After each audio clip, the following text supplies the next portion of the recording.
Scooter just wants everybody to know he's exhausted. He's given up his nap time so that he can make this video.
Hello you guys, and welcome to another episode of our Irish country life here in the west coast of Ireland.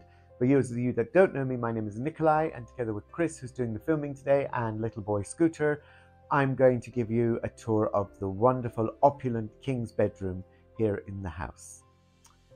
So we'll start off with this wall here, and here above the fireplace we have a painting of Catherine Parr, one of King Henry VIII's wives, done in a beautiful Gothic quadrifoil frame. Really lovely painting, and glad to see that she managed to escape King Henry VIII without having her head cut off. Also on the fireplace, on the mantelpiece, we have some lovely candlesticks from the church shop in Cyprus that we frequent and buy lots of, and a lovely cross here. And we have a beautiful icon, Eleni and Constantino, with silver and brass. Really lovely. The fireplace itself is original to the house, and the tiles are all the original. And the fireplace, we gilded it with gold leaf to give it a very opulent, over-the-top look in this very dark, heavy bedroom with very heavy walnut furniture. Either side of the fireplace, we have two beautiful King Louis chairs. Both were recovered in a lovely mulberry fabric called Muscat Grapes in a dark purple, which is lovely, and some beautiful Tyndall hand-embroidered, hand-stitched cushions with beautiful gold, antique gold thread. I remember being in the salon when Chris called me and said he was shopping in Islington one day, and he told me he bought two beautiful cushions, and I wasn't to kill him, so I immediately knew he'd spent a lot of money. And when I asked him how much, the phone fell from my hand. Chris and his spending. His days are numbered. No more. I do the spending now. So that's the two King Louis chairs. Here in the King's bedroom, we have a copy of the Irish Times newspaper from November 22nd, 2001. And you can tell it's old because it's in the big, old-fashioned way of reading a newspaper. So we have here, on the property section, we have the Baroness bids Sligo farewell. And it goes on to tell us that leaving her 5-bedroom Victorian home will be a difficult task for the Baroness Elizabeth Mincer. And the full story on page 2. So the photographs that are on there, the only thing recognizable, I would say, in the house is the actual exterior of the house. Everything else has been changed and brought back to its original. Although she lived very grand, it was very faded grandeur, which we loved when we came to view the house. But we grew tired of it very quickly, and we wanted to freshen up the place and make it look a little bit more opulent and a little bit more grand than what it was. But it's a lovely story. So one of the little things that she says in the newspaper is, "When I walked up the drive, it blew my mind. I felt like crying. It was so beautiful." She then goes on to tell us how the house had no electricity and the house had no heating, and so it was lit by candles, and just all the fires, because there is a fireplace in every room in the house, and all the fires would have been going, and it was like something out of Hansel and Gretel. She'd once described the house when she came to view it all those years ago. So here I am sitting on the four-poster bed. We wanted this very, very heavy, dark furniture for this bedroom. And so we went to a company in Ross-on-Wye in the south of England for to have this furniture made. It's all handmade by a company called Bylaw. And they made the four-poster bed, two of the wardrobes, one in this room, one in the pink room, and also the two bedside cabinets and the coiffure at the end of the bed. And this is the original Jacobean tapestry that came with the bed. And you can see the curtain, the pelmet. And it is a really, really lovely, comfortable bed. I remember my friend once came to visit and she said, "I couldn't sleep in that. It would be like waking up inside a coffin," when she looked up and saw the panels above. And I thought, how extreme. But anyway, I love sleeping in this bed. It's complete luxury and very comfortable. And so as it's Chris's birthday today, happy birthday, Chris, I purchased him this lovely painting, and it's of a shepherd, very naive painting, beautifully painted with his crown of flowers and his shepherd's stick. And it's also quite a clown effect painting. It's almost mocking the shepherd. Lovely, lovely item. And Chris is very pleased for his birthday that he got this. Quite a dark painting, but I think it suits the room well. So happy birthday, Chris. So on this door, this door leads into the interconnecting bedroom, which would have been the Baroness's boudoir, and then that leads, which is the turquoise room, and that leads on to the pink room, which would have been her dressing room. So we just put a curtain panel here, which is a beautiful Tudor panel, and I actually remember buying this in Suffolk when we lived in Suffolk for a while, and it's a really stunning drape for over the door. Okay, so we have two windows in this room, and dual aspect, both with the original sash windows and the original glass. And here we have the drapes in this room this was a mulberry fabric which we had made for our house in England, and we were able to bring them and cut them in half and divide them into 4 curtains. So they're lovely. They're actually lined and interlined. So they're a lovely heavy weight curtain and some lovely mulberry tie-backs as well. A little story about the curtain poles, which I bought as a surprise for Chris one Christmas, because I had the curtains doctored up without him knowing. And it was probably our second Christmas in the house. And we fell in love with these curtain poles that we'd seen in a shop in Muswell Hill in London. And I had them shipped over. And so again, another story. Chris went off one Christmas Eve to work. I was supposed to be going off to my place of work. And when Chris was gone, I doubled back, came, and I'd arranged to meet my brother, who sadly since then has passed away of cancer. And he helped me put them up. In the end, I couldn't get to work because we couldn't put the poles on the walls, because every time we tried to drill, we hit a piece of cement as opposed to a rock, or we hit a rock and we couldn't get them in. So in the end, he had to put 2 little blocks of wood either side. We had to paint them the same color of the wall. So it was all very dramatic, but we managed to get them up in time for Christmas Day. So that was a lovely surprise. So another beautiful lamp here, walnut barley twist with a beautiful, again, mulberry fabric on the shade, muscat grapes to match the chairs, the King Louis chairs, and the tablecloth is a silk tablecloth with the trimming again of the purple muscat grapes by Mulberry. And then just finally, I want to mention this beautiful gandila, which is the Greek word for it, which again comes from the shop in Cyprus. And basically you lower it down, and what they do is they put a little light in here, a little wick, they put some water and they put some oil, and you go into the church, and for example, if you have a sore ear or you have a sore eye or a sore head, you dip your finger in, you get some of the holy oil, and you make the sign of a cross on the area that you want healed. And then you pop it back up. And that's a lovely piece called a gandila.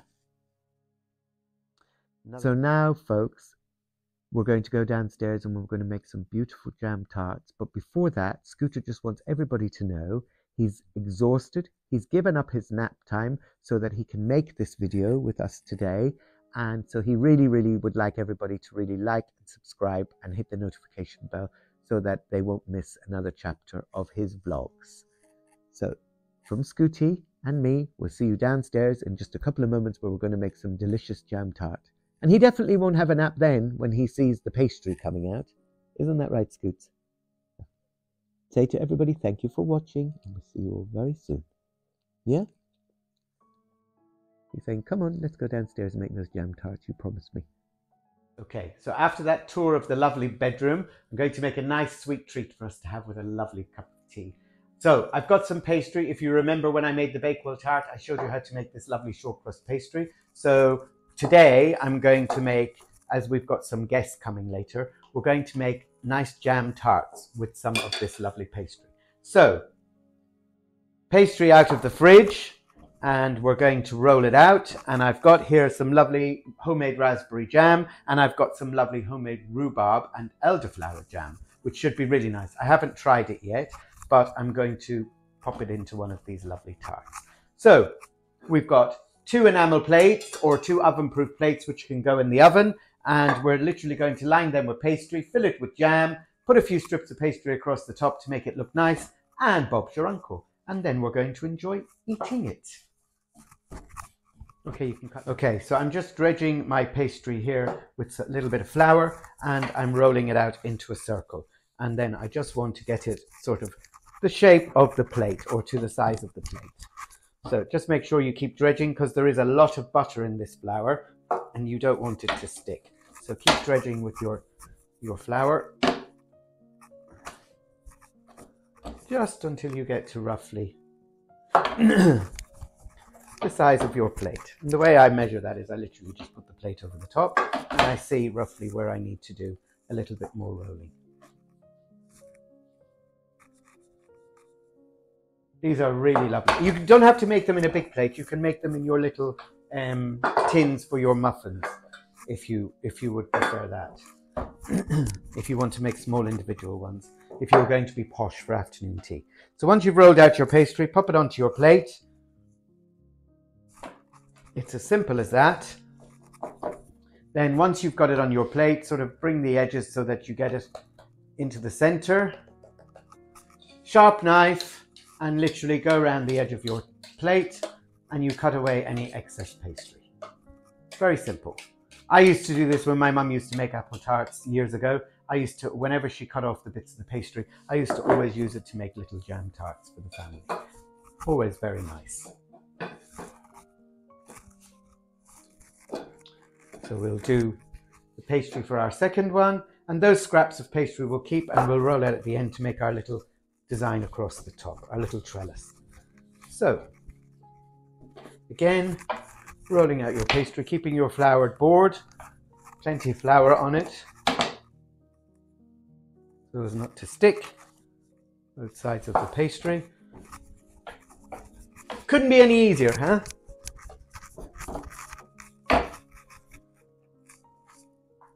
This pastry is great for all kinds of baking.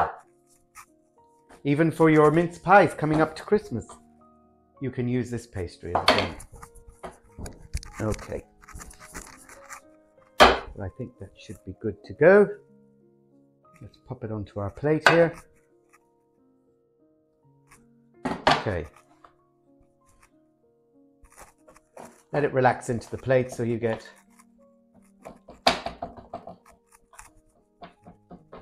Again, there's no rocket science behind this. You can roll your pastry as thick or as thin as you like. If you like a thin pastry, keep it thin. If you like it thick, you can keep it thick. So there we are. We have our 2 tart bases and we have our pastry that we're going to just knead together, and we'll flour our board again, flour our pastry, roll it out, and we'll make some nice strips to go across the top of our tarts. Okay, so in our first tart, we're going to put our lovely homemade raspberry jam. You're going to get all that lovely good jam out of there. And then literally just spread it out, almost to the edge, but don't bring it completely to the edge, because if it overspills, when you're trying to take it out of the oven, it'll be like glue and it'll stick to your fingers and your hands and your glove and everything. So almost out to the edge. Be nice and generous with your jam. Nice to have a nice jammy jam tart. Trust me, there is nothing nicer on a plate for afternoon tea than a slice of homemade jam tart. So here we have our homemade rhubarb and elderflower jam, and we're going to do exactly the same thing. Just put all that lovely gooey jam into the base of the tart and spread it out.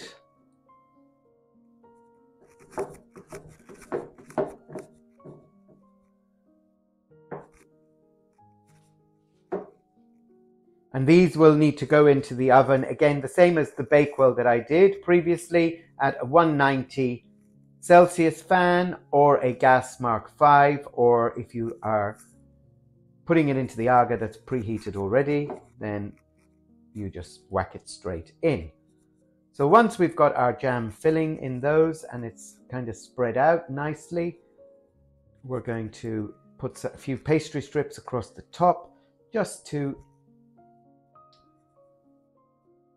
And this is purely just if you've got some pastry left over, or if you want to, like I said, inspire your friends for afternoon tea. So I've rolled out the pastry and I'm just going to literally cut a few strips. Some people have that very fancy pastry cutter that's like, it makes it look like a trellis, but I don't. So just a few strips across the top. Again, you can brush this with some milk, but I think because of the butter content in the pastry, it's not necessary. You can do whatever design you like. You can cut out leaves if you want.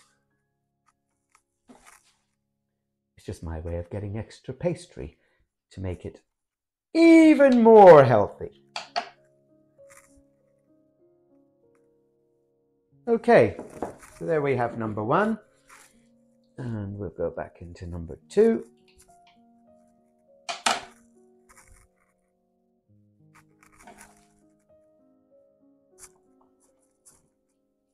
And I'm just doing this very quickly because I understand that people just don't have time for all that. But if you've got a little pastry cutter of ivy leaves or holly leaves or something like that, you can do that. Especially coming up to Christmas, it'll look quite pretty.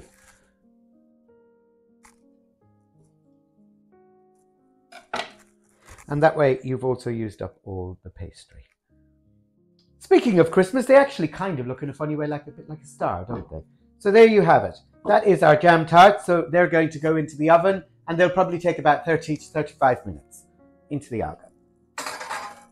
So come and join us for a lovely cup of tea and a slice of jam tart. Yes, I hear you. Okay, so our timer's gone off. So our tarts are ready. So I will take them out of the oven and just put them on the cooling rack. And there we have it, our beautiful raspberry tart and our rhubarb and elderflower tart. Just delicious. So don't forget, like and subscribe and hit the notification bell, and we'll see you very soon back here in the west coast of Ireland, out my legs are burning, for another episode of our Irish country life. And Scooter sends all his love, but he's far too busy thinking about jam tart. See you soon! Now it's time for a Scooter slice of delicious jam tart. Look at that. Oh, Scooty, look what we've got for you. Come on. Oh, num-nums. In. Now. Say bye-bye to everyone and tell everyone you have to go because you're waiting for your jam tart. Nice jam tart, isn't it? Oh, delicious. Oh, your mouth's watering, I can see. Huh? What's wrong?